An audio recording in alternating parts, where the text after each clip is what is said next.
بسم اللہ الرحمن الرحیم مولا یصلی وسلم دائما ابدا علی حبیبک خیر الخلق کلہم قال رسول اللہ صلی اللہ علیہ وسلم الجنۃ تحت اقدام امہاتکم۔ نبی کریم صلی اللہ علیہ وسلم نے فرمایا جنت تمہارے ماں کے قدموں کے نیچے ہے۔ تو سب سے پہلی بات عرض کرنا یہ مقصد تھا میرا، ایک آدمی نے اپنی بیوی کو ناچاکی کی وجہ سے طلاق دے دی، کوئی ناچاکی بنی۔ ایک چھوٹا سا بچہ تھا جو اس کے ساتھ گھر رہنے لگا۔ جب گھر رہتے رہتے ایک دن اس نے اپنے بیٹے سے پوچھا کہ بیٹا سناؤ، شادی تو ہوگی اس کی دوبارہ۔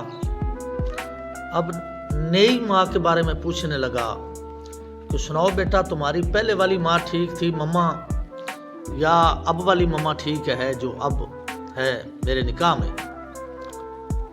تو اس بچے نے کہا بابا پہلے والی ماں جو ہے وہ جھوٹی تھی، وہ جھوٹ بہت بولتی تھی، اب جو میری ماں ہے یہ ماں ٹھیک ہے اور سچ بولتی ہے۔ اس نے کہا بیٹا وہ کیسے؟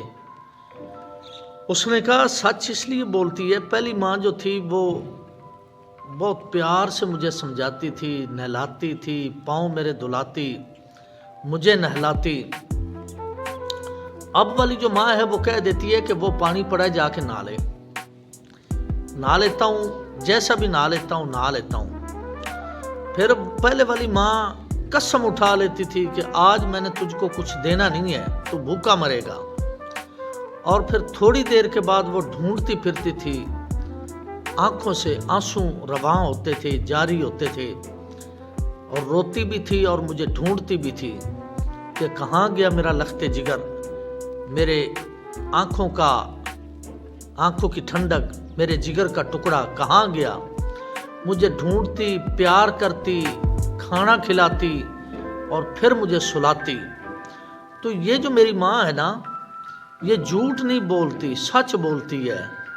ایک مرتبہ اگر مجھ سے کوئی غلطی ہو جائے تو یہ کہہ دیتی ہے آج میں تجھے کھانا نہیں دوں گی، بابا میں بھوکا سو جاتا ہوں، میں پیاسا مر جاتا ہوں، لیکن اس ماں نے کبھی کھانا نہیں دیا، نہ مجھے پانی پلایا، نہ کبھی مجھے نہلایا، نہ سلایا۔ تو بابا یہ ماں میری ٹھیک ہے، یہ سچ بولتی ہے، وہ جو میری ماں تھی وہ جھوٹ بہت بولتی تھی۔ تو جو ماں کے غدار، ماں کے دشمن اور انا رکھنے والے ماؤں سے، یہ ماں انا رکھنے کی چیز نہیں ہے میرے دوستو، ماں تو محبت کرنے کی چیز ہے۔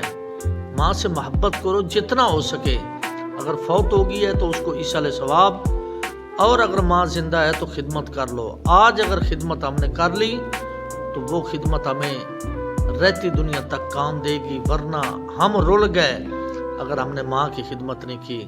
اللہ تبارک و تعالی ہمیں اپنی ماؤں کی خدمت کرنے کی توفیق عطا فرمائے۔